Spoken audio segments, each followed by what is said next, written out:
Alright, I'm Viren, and, well, let me make sure this is recording. Okay, yeah. Anyway, I wrote down a few recipes for a friend of mine who is sitting over there,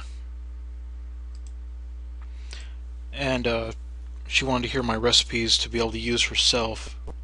Um, a couple other people actually asked me as well, so I thought I'd go ahead and make a YouTube video of me reading it, and you're able to read the recipe for yourself in case I speak too fast or in a way that doesn't make sense.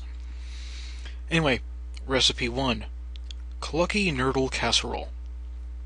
Ingredients: 4 fried chicken breasts, or up to 8. Sometimes I use 6, sometimes 8.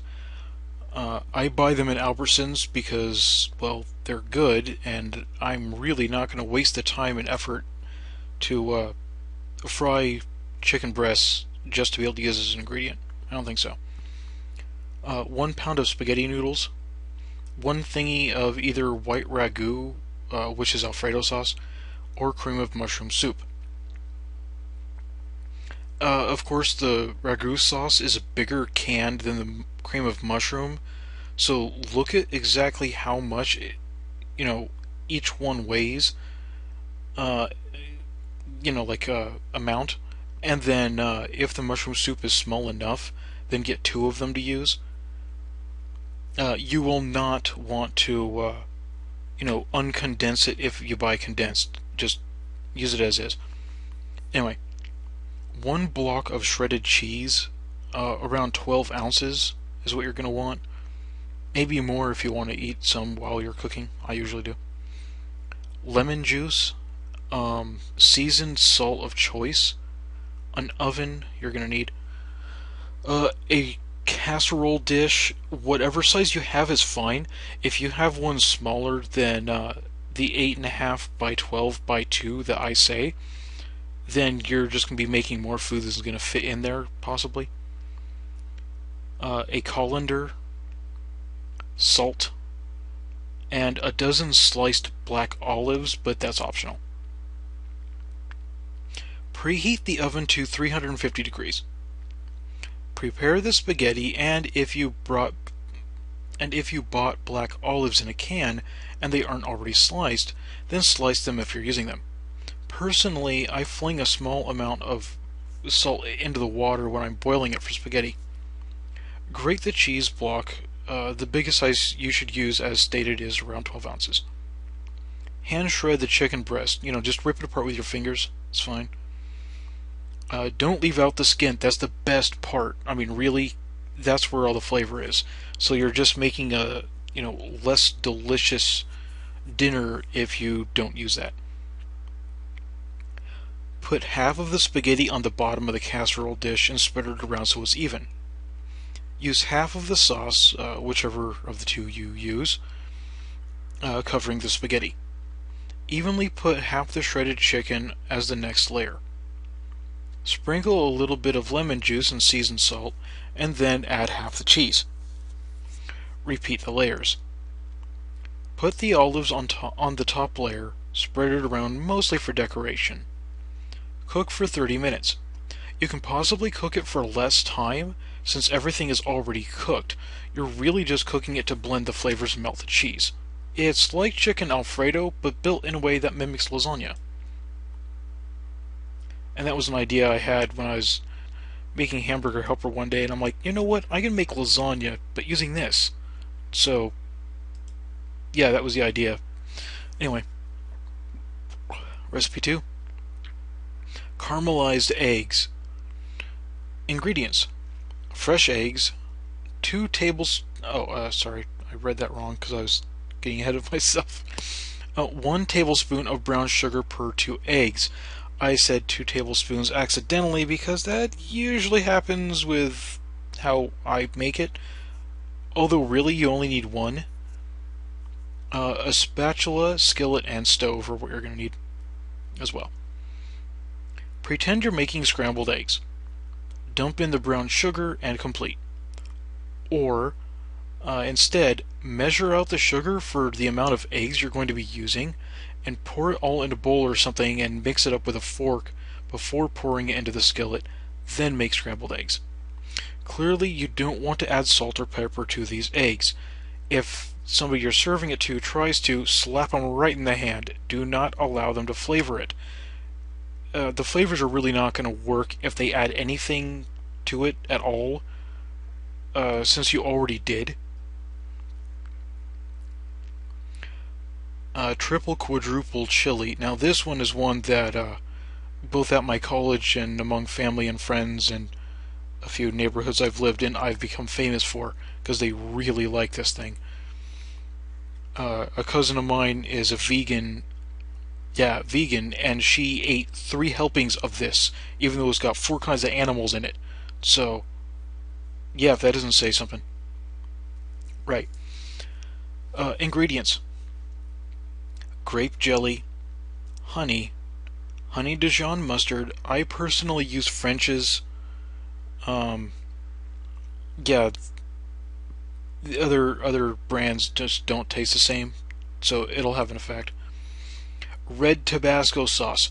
Don't use any Tabasco sauce. Don't use any hot sauce. Use Tabasco. Tabasco is totally different from everything else. Use Tabasco, not something else. Lloyd's shredded chicken. It's a container that comes in around, I think, 10 ounces or so. I could be wrong on that. You can look it up on Google or something. But it's shredded barbecue chicken. If you're not able to get a hold of Lloyd's, then find something else that you can use as a replacement. 1 can of pork and beans. 1 can of refried beans. I personally use Rosarita because, 1, they're usually the cheapest, and 2, because, there's almost no difference in refried beans to begin with. But you are able to tell a small difference if you eat enough of this stuff, and Rosarita is pretty good. 2 cans of Stag Steakhouse chili. There's just no replacement for this at all.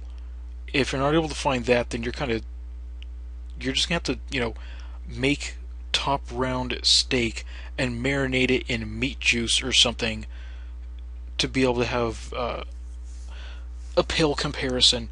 You're really going to want to find that. That might be difficult depending on where you are. An 8 to 12 ounce brick of cheese grated. Again, you're not going to want to buy already grated cheese that's the same amount of weight, because the problem is price. It's a lot cheaper to just get a brick and grate it yourself than it is to buy already grated cheese.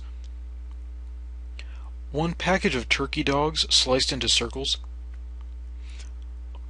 1 bottle of barbecue sauce. I usually go with mesquite smoke or something else, since you're already getting both spicy and sweet in other ingredients. Go ahead and do something different with the barbecue sauce. A crock pot, can opener, ladle, and a few bags of scoop chips. I use Tostinos. Pretend you're squeezing out as much mustard as you would use to slather a piece of bread in a sandwich. That's how much honey Dijon mustard you should use, which goes the same for honey. Grape jelly, on the other hand, that should be taken out with a spoon, but be irresponsible in how big a scoop you grab. Pretend you're scooping ice cream and not being girly about it. Like, oh, I need to watch my weight. No, just shovel that stuff like a fat, disgusting man. That's how you want to be scooping out the grape jelly. Do that. Be a pig about it. It's a good idea. Anyway, shake the Tabasco into the crock pot. Imagine it like you're sprinkling sprinkles, almost a tongue twister, sorry, onto donuts to get an idea of amount. I usually shake it for around 6 seconds to be able to get enough Tabasco all over the place. Most of it goes in the crock pot.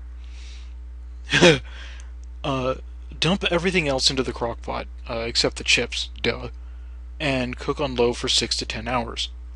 Really good to set before bed if you eat dinner for breakfast like me, or if you set it just before you go to work, and then that way, by the time it's done shortly before you get home to a hot, finished meal. Pretty awesome to when you're on your own or whatever. Either that or not paying attention because you're playing video games all day long, and then by the time you get really hungry, you go, oh wait, there's food, and it just finished, huh? Um, Either eat by itself or eat with unflavored chips meant for dipping. It's either a meal or appetizer depending on how it's served. Spicy enough to make your face sweat, but sweet enough that your mouth doesn't know it's spicy, but instead of any of the flavors overpowering the meat flavor, it just simply makes it, more meaty. So it tastes like a sweet meat. Uh, Recipe 4. Rainbow Bubble Jello. I just came up with that before this video, actually. I didn't have a name for it before this. Ingredients. 1 bottle of sparkling grape cider. If you're not able to find pure grape, and you can only find apple grape or cran grape, then that's fine. 1 packet of strawberry Jello mix, or a combination of strawberry and something else, if that's all you're able to find. I used to use strawberry kiwi, but they don't make that anymore. Follow the Jello mix directions, but when it calls for cold water, instead use the same amount of cider. Comes out really good, and you can taste the carbonation even after it sets. Best broccoli. Ingredients: skewers, broccoli, spray butter or margarine, an actual wood fire, and tongs or gloves, although if you're careful with a skewer, you don't actually need it. It's up to you how you do it, but steam the broccoli. That's step 1. Sometimes you can buy broccoli in bags that you can already microwave and it'll steam already, or you have to, do it in a steaming pot or something. It doesn't really matter. Just steam the broccoli. Now go ahead and put the skewers through the different broccoli pieces, though because it's so soft since it's been steamed, the broccoli might decide to start slicing itself in half and falling off. Just do your best and try and keep it on there. Also, don't rely on the leaves; they're not as sturdy as they look, especially when it's already steamed and on a skewer. I found out that the hard way by most of the broccoli falling into the fire. So, yeah. Roast the broccoli over the flames or barbecue grill, just to the point where it burns the broccoli leaves slightly. That way you can tell that, it's definitely been barbecued, but it's still, really soft from being steamed, but you're able to get, a slight crisping because of the burning, that you just did. Then go ahead and spritz it with a little bit of butter or margarine, whichever you use. And yeah, you just can't make broccoli better than that, at least not that I've found. Dessert steam. I made this one well, he's not my friend anymore, but I made it at his house because he didn't have anything else in the kitchen, and so I came up with this. Ingredients: 2 teaspoons of butter or margarine softened. You don't want to melt it all the way in the microwave, although if you accidentally do, that's fine. 1 teaspoon of brown sugar. 1 small sweet type apple, like say not Granny Smith, or 2 large portobello mushrooms, because it's around the same size, possibly. A knife or apple corer. A microwavable dessert cup, a microwave, of course, and some plastic wrap. Mix the butter and brown sugar in something other than the dessert cup. If you're using an apple, core it with a corer, or if you don't have one, then just stab through the apple 4 times, making a square.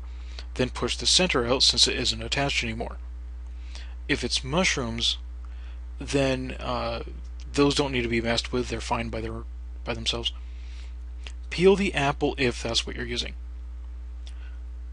Put the main item in the center of the dish and put a little bit of the butter-sugar mix around it and a little on top. If it's the apple, instead of trying to put it on the top, put it in the hole.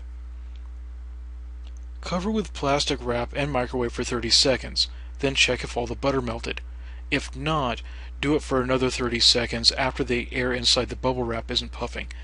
If you don't, and you just, go, oh, it, isn't fully melted, let's microwave for another 30 seconds, and you didn't wait, the air inside under the wrap is going to be more dangerous than usual, and it might pop the bag anyway because of superheating. So let it cool down a little bit before, should only take like 5 seconds for it to be ready again. Anyway, take out carefully and remove the wrap, and the steam will release. The apple or mushrooms have now been steamed in butter and brown sugar. Enjoy. Non-fat bacon gravy, which is recipe 7. Ingredients: meat drippings, butter, which is a negligible amount we're going to use, not margarine. You want as much fat content as possible, not margarine. Flour, 1 to 2 tablespoons per cup of drippings. I don't remember exactly how much I used. So instead, I'll just say go really low at around 1 tablespoon. Per cup. A stove and a wooden spoon or ladle for mixing and serving. Keep your meat drippings, whether you're making bacon, browning ground beef, or whatever it is you're doing with pork or beef, keep the drippings in a container and keep that in the fridge. Yeah, it'll look gross, whatever. Once it starts to fill up, heat it all up so that the layers of fat and good meat juice all melt together, adding a teaspoon or so of butter to help the fat coalesce. Once it isn't too hot to touch, pour this new mixture into either the same container that you've cleaned or another one, doesn't matter, and put back into the fridge. The next day you can chip the fat that's floated to the top away because it'll harden, and it really is like, it's kind of like ice really, so you can just chip that off and throw that away, and then all the fat content is gone. And now you have your gravy stock. Heat at low temperature on the stove and keep stirring, adding the flour as the amount of stock you have suggests. So, yeah, if you only use bacon to be able to do this, yeah, you're going to have bacon gravy, but there's going to be no fat in it. So, that's pretty awesome. Or if there is fat, it's not worth paying attention to. 8. Pep-O-Mint Ice Cream. Ingredients: powdered Pep-O-Mint Lifesavers. You're going to need an electric grinder to do that, and some green food coloring. Powderize the Lifesavers with the grinder. Making your own ice cream is not easy. It's just a total bitch. You really need to be able to have a specific machine for it and all that stuff, because it's just too difficult and annoying otherwise. So just whatever your ice cream maker says to do that. When it says to add your own flavoring, add the recommended amount of powdered Lifesaver and maybe 1 or 2 drips of food coloring. It's going to be... I don't know if anybody's had it, but it's an old Jelly Belly flavor that used to be called Ice Blue Mint, and just one of those was able to make you go into brain freeze. Just one. This ice cream is basically the same amount of icy mintiness. It is powerful stuff. Think of it as eating like 4 or 5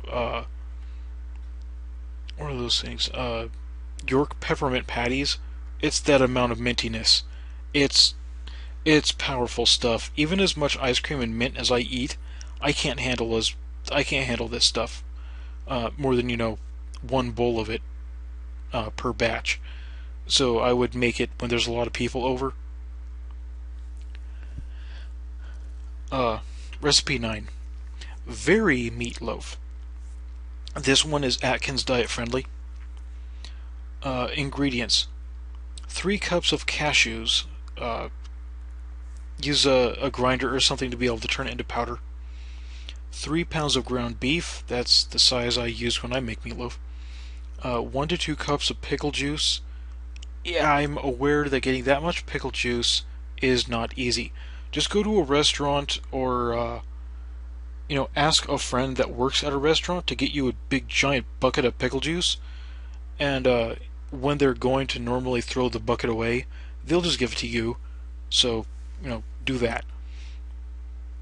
1 container of barbecue sauce, your flavor choice, it doesn't really matter, whatever you want. An oven and loaf pan, mixing bowl, and whatever you personally put in a meatloaf in addition to what I said, go ahead and grab that too. Preheat the oven to 375 degrees. Grind the cashews with a grinder since it's going to be used in lieu of breadcrumbs. Mix all ingredients in your mixing bowl, then put it in the meatloaf pan and bake. Normal meatloaf cooking time being an hour and a half.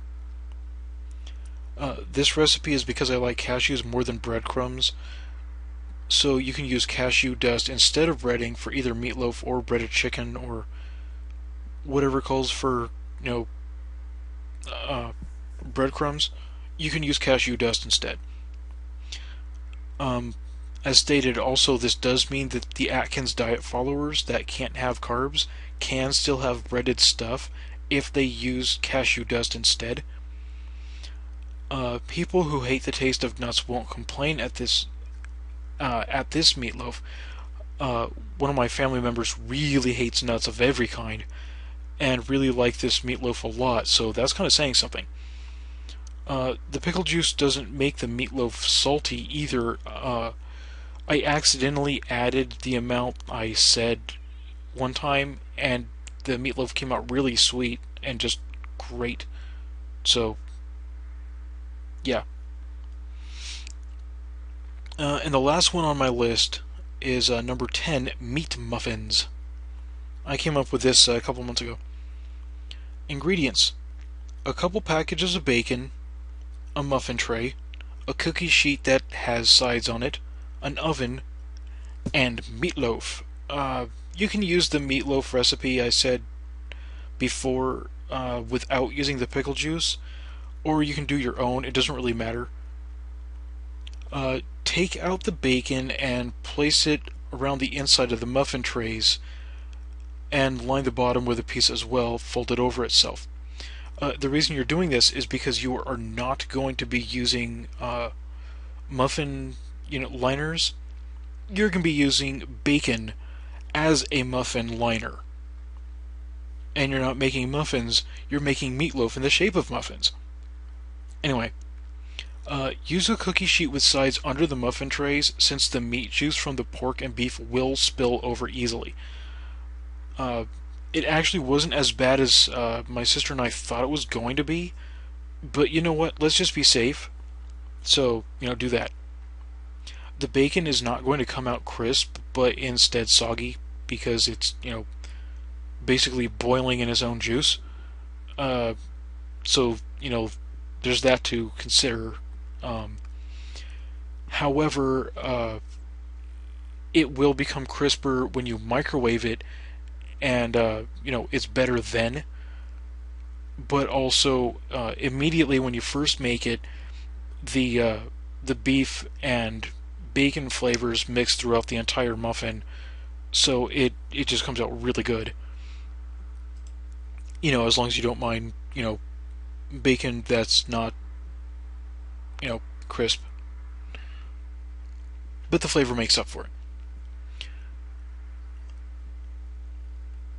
Yeah, there's a muffin pan that I have an idea for that I want somebody to make for me, but that really wouldn't help any of you guys, so, yeah, this is really the best that we can possibly do with the materials and